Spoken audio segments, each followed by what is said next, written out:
tuviera a bien tener. Muchas gracias, señora ministra Ana María Mendieta. Algunas preguntas de la comisión.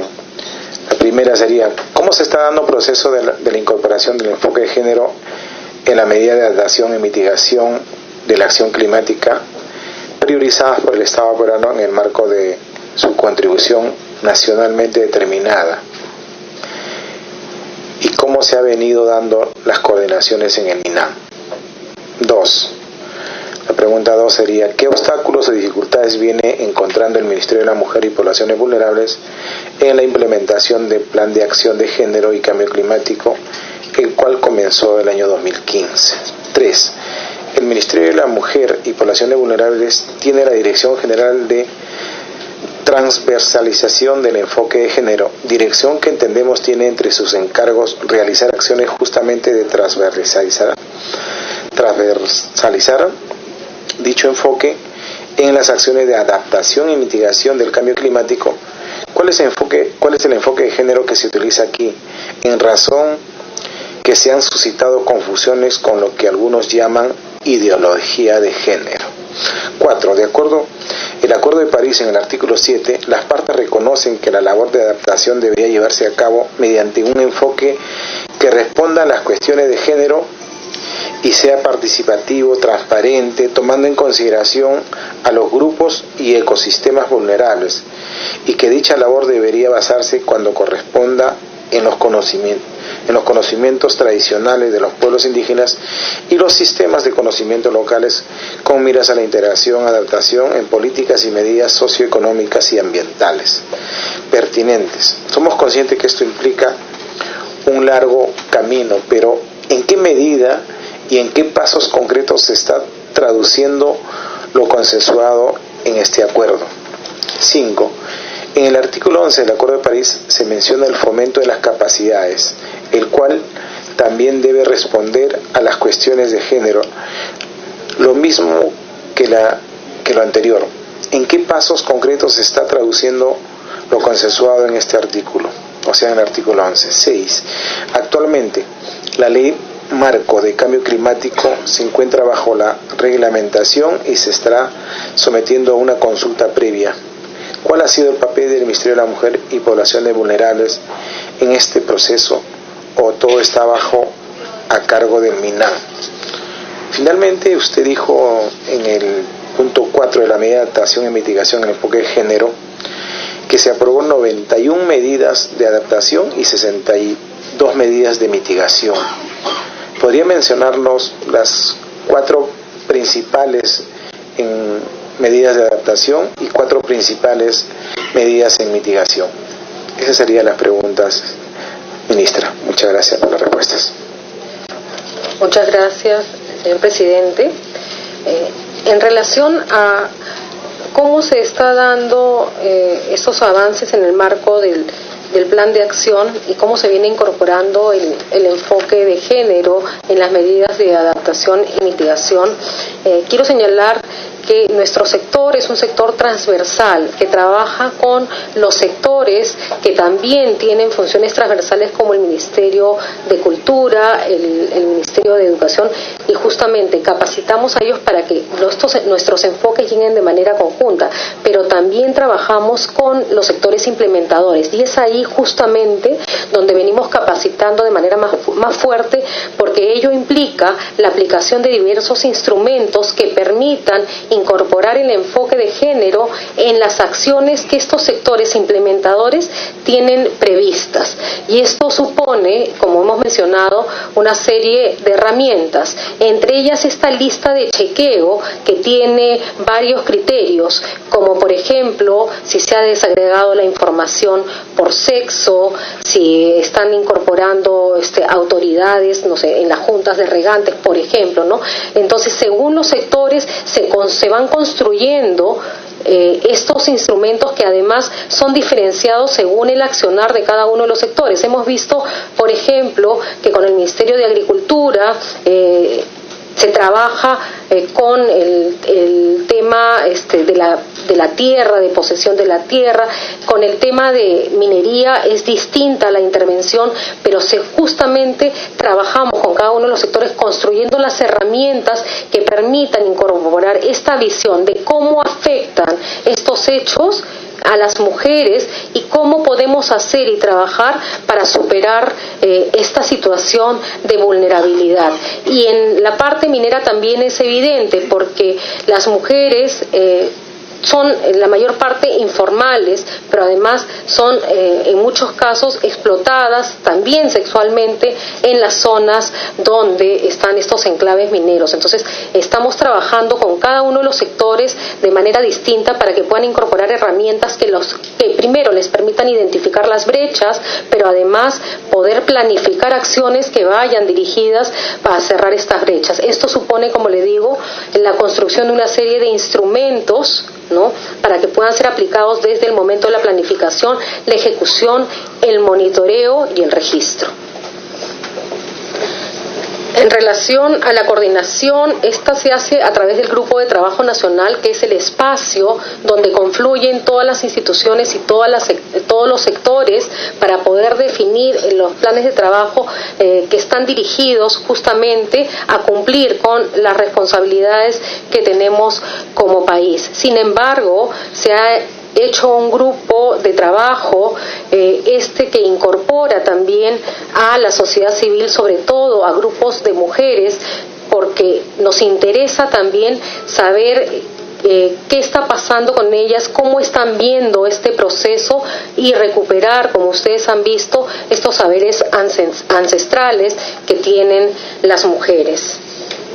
¿Cuáles son los obstáculos y dificultades que presenta el Ministerio? Básicamente las resistencias que hay en cada sector, justamente para poder incorporar estos criterios que permitan ir cerrando brechas. Primero, que no se ve la diferencia y muchos asumen que el cambio climático afecta de igual manera a las mujeres y a los hombres. Entonces esto genera resistencias para poder hacer acciones diferenciadas y que vayan dirigidas a las mujeres a superar esta situación, ¿no? Y por otro lado, también que en muchos sectores no contamos con los profesionales de manera permanente, sino son rotados. Entonces capacitamos a algunos del área de planificación para que puedan empezar la planificación de las actividades, pero luego son cambiados, ¿no? Estas son algunas de las dificultades. Yo después, si me permite, señor presidente, le voy a dar la palabra a la viceministra para que ella pueda ampliar estas respuestas, y en todo caso, si no algunas, las mandaremos por escrito si es que no tenemos acá la data precisa. En relación a lo que es el enfoque de género en el cambio climático. Este es un mandato que viene desde el Acuerdo de París y pasa por los Objetivos de Desarrollo Sostenible, por el Plan de Acción. Básicamente lo que nos permite incorporar el enfoque de género es poder ver las diferencias históricas que han habido y que hacen que las mujeres sean más vulnerables a los efectos del cambio climático. Esta es la visión que nosotros manejamos y que coincide además con lo que es el concepto de género. Es básicamente tener en cuenta los roles y los espacios que las mujeres han venido cumpliendo en una sociedad determinada y que las coloca en una situación de subordinación y por lo tanto de mayor vulnerabilidad respecto a los varones. Como por ejemplo, en relación al cambio climático, las mujeres no son propietarias de la tierra, no son autoridades en las comunidades, por tanto no tienen disponibilidad de los recursos, sino por el contrario, si bien ellas son las que están en contacto directo con los recursos naturales, no tienen ninguna capacidad de decisión sobre ellos. Y esto viene como consecuencia de una situación histórica, ¿no? Entonces el enfoque de género nos permite justamente ver esas brechas de desigualdad que existen en las comunidades y en las sociedades y nos permite actuar e intervenir sobre ellas. En relación a las medidas de adaptación y las medidas de mitigación y a la ley marco y el rol de la consulta en lo que es la construcción del reglamento, yo, si me permite, señor presidente, le cedería la palabra a la viceministra que ha estado en el proceso de CCB justamente en la construcción del reglamento. Viceministra, tienes la palabra. Buenos días, muchas gracias. Me parece a mí bien importante poder destacar porque usted ha hecho una pregunta señalando de qué manera nosotros incorporamos el enfoque de género. Lo cierto es que, como bien ha explicado la ministra, los hombres y las mujeres estamos en realidad colocados de diferente manera culturalmente en la toma de decisiones y en las tareas que realizamos. Por ejemplo, las mujeres usualmente son las que cargan el agua. Eso no significa que los hombres no puedan, pero a ellas se les ha asignado socialmente eso, y si hay un proceso, por ejemplo, de desertificación, las mujeres se tienen que trasladar a otros lugares y es un esfuerzo que a ellas les compete. Pero además, como normalmente no están en los espacios de decisión, ellas no pueden intervenir para tomar decisiones, por ejemplo, preventivas. Y entonces, en realidad, son las más afectadas, pero no tienen capacidad para intervenir, ni prevenir, ni tomar definición sobre de qué manera se puede mejorar esta situación.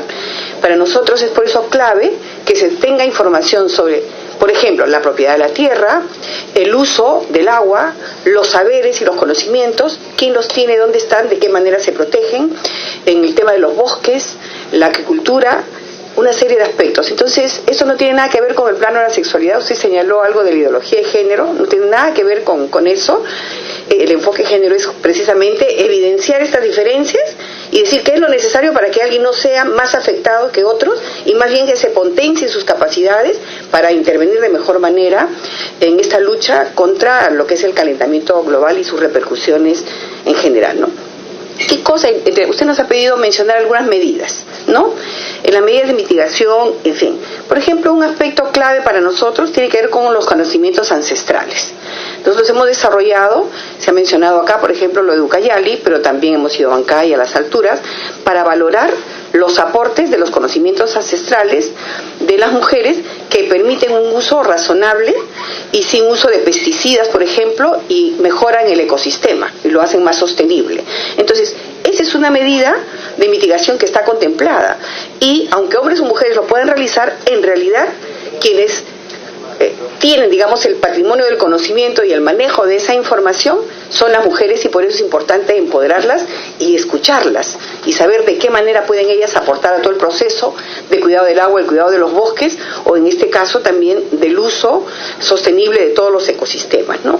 También otra de las medidas que se ha señalado es la implementación de un sistema de vigilancia y control de plagas en los bosques, porque en general la tendencia más moderna es el uso de plaguicidas, pero eso tiene un efecto de rebote en el cambio climático. Y entonces, si nosotros incorporamos a las mujeres para que tienen una forma de plantar, de hacer plantaciones, digamos, y que se preparan para distintos eventos, podemos evitar el uso de plaguicidas, empoderarlas a ellas y sentir que están aportando. Seguramente hay un otro tipo de medidas a los que se van a poder sumar las mujeres, porque las mujeres cuidan, por ejemplo, los bosques, y creo que es importante que al final podamos ir canalizando recursos hacia las mujeres, utilizando recursos internacionales que hay, por ejemplo, para la huella de carbono, es decir, el cuidado del bosque y de las plantas permite asignar recursos a los estados para las personas que cuidan.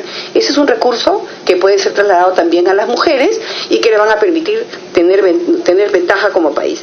Luego tenemos todo lo que es el cuidado de los animales, el pasto, etcétera.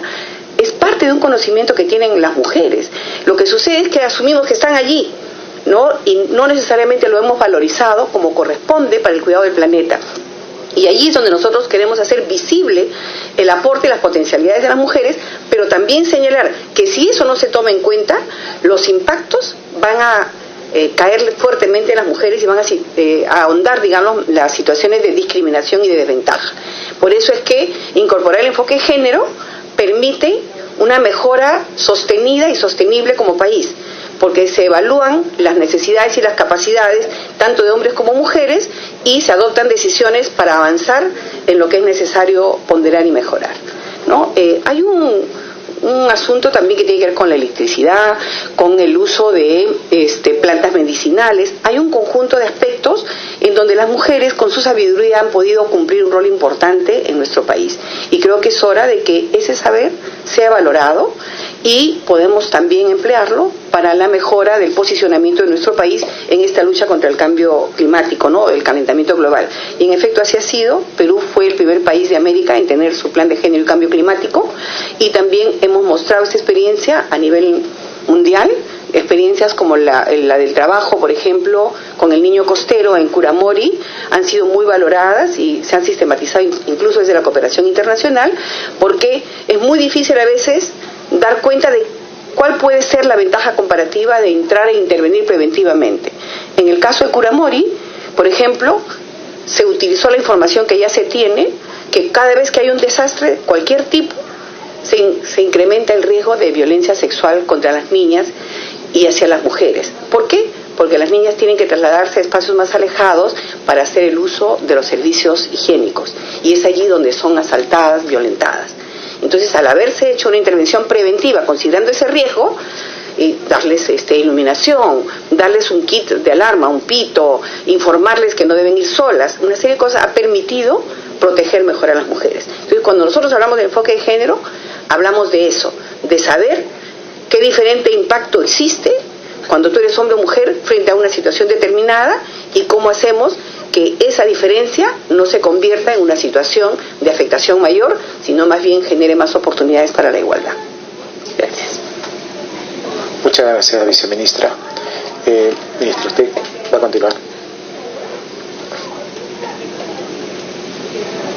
Yo quería para que informe respecto al proceso del reglamento y nuestra participación en lo que ha sido este proceso para la construcción. Sí, continúe, viceministra. Sí, gracias. El Ministerio de la Mujer participa muy coordinadamente con el MINAM para todas estas actividades, y podemos decir que este es un proceso exitoso que ya tiene varios años, y nosotros participamos en la incorporación del enfoque de género, el uso del lenguaje inclusivo, la sensibilización y capacitación a los funcionarios, no solamente del Ministerio, sino también a nivel nacional, y hemos conseguido los recursos para que este año ese proceso de capacitación sea sostenido. Y la legislación sobre género y cambio climático ha tenido también el aporte del Ministerio como de los otros sectores, y en este caso creo que podemos decir que hemos podido avanzar con esos estándares, ¿no? Si usted requiere alguna otra información adicional, nosotros se la podemos proporcionar. Muchas gracias, viceministra. Ministra, me quedó una interrogante en la mente. El cuidado de pastos, mencionó usted. El cuidado de pastos en la sierra rural, seguro que en la selva, no sé si será igual, pero en la sierra rural, de lo que yo conozco, ellos queman el pasto. Ustedes están contribuyendo a mejorar esa costumbre inadecuada de quemar el pasto o contaminar el pasto. ¿Le están ayudando en eso? No. Lo que sucede es que hay un conjunto de prácticas que en efecto podrían ser negativas o nocivas. Nosotros lo que hacemos es recuperar las prácticas ancestrales que permiten avanzar. Por ejemplo, el que no se coloque al ganado en el mismo lugar hasta que se muera todo, sino que haya una rotación de las canchas, por ejemplo, ¿no? Para que mientras van surgiendo en un lado, van pasando al otro lugar, de modo que no se termine sin pasto alguno. Entonces, estos criterios de carga, cuántos animales en cada zona, por cuánto tiempo, con qué características, son prácticas ancestrales que tienen también las mujeres y que hay que recuperar. Entonces, no como nosotros a veces en las zonas urbanas le damos todo a un lugar hasta que lo dejamos totalmente seco. En este tipo de casos nosotros recuperamos, porque acuérdense que ¿quiénes son las pastoras? Son mujeres y sobre todo niñas, ¿no? Entonces, allí nos interesa que ese conocimiento que ellas tienen de pastoreo y de cuidado de los bosques y de la alimentación también se pueda recuperar y se pueda incorporar dentro de este proceso de cambio climático. Eso es. Niñas y niños hay pastoreo allí. Yo generalmente cuando viajo a mi tierra, Huancavelica, veo más niños que niñas. Sí, continúe, ministra. Gracias, presidente. No sé si tendrían alguna otra duda. Yo he tomado nota de algunas de las preguntas, pero vamos a pedir la grabación para que las preguntas que no hayan sido respondidas poder mandárselas por escrito, si es que la presidencia así lo permite. Sí, ministra, más bien agradecer la presentación en esta subcomisión especial de seguimiento de cambio climático, siendo las 12:10 vamos a levantar la sesión. Asimismo, invitarlos pues a retirarse cuando ustedes les estimen conveniente, ministra y señoras viceministras, ¿no? Qué bueno que sean tres mujeres. Muchas gracias, presidente. Bien, de esta manera concluyó entonces definitivamente esta comisión especial encargada del seguimiento y formulación de propuestas para la mitigación y también para la adaptación del cambio climático, tema pues que preocupa a las autoridades de nuestro país y que se está buscando definitivamente una solución sobre el particular. Nosotros hacemos una pausa, yo me despido hasta el día de mañana y lo invito a continuar con nuestra programación.